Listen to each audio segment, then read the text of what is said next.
రాష్ట్రంలో రిజర్వేషన్లు పూర్తయ్యాకే స్థానిక సంస్థలకు ఎన్నికలు నిర్వహించాలని కాంగ్రెస్ పార్టీ నేతలే ప్రభుత్వాన్ని కోరటం గమనార్హం. దీనివల్ల ఎస్సీ, ఎస్టీ, ఓబీసీలకు న్యాయం జరుగుతుందని వివరిస్తున్నారు. రాష్ట్ర వ్యాప్తంగా వెంటనే కులగణన నిర్వహించి స్థానిక సంస్థల ఎలక్షన్స్ లో రిజర్వేషన్లు అమలు చేయాలనే డిమాండ్ తెర మీదకు వచ్చింది.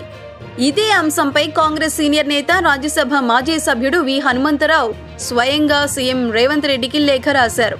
పాపులేషన్ బేసిస్ లో రిజర్వేషన్లు చాలా అవసరమని, ఆయా వర్గాల ప్రజలకు ప్రాధాన్యత ఇవ్వటం ముఖ్యమని వివరించారు.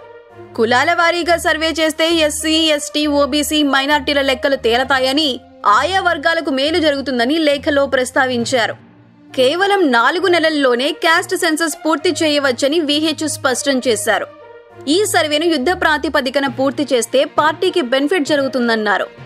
ఎస్సీ, ఎస్టీ, ఓబీసీ, మైనారిటీ వర్గాలకు దక్కాల్సిన వాటాలు లభిస్తాయన్నారు.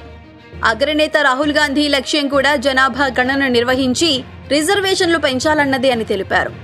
దేశంలోని 3 కాంగ్రెస్ ప్రభుత్వాలలో కులాల వారీగా సర్వే నిర్వహించిన ప్రభుత్వంగాను తెలంగాణకు పేరు వస్తుందని వెల్లడించారు.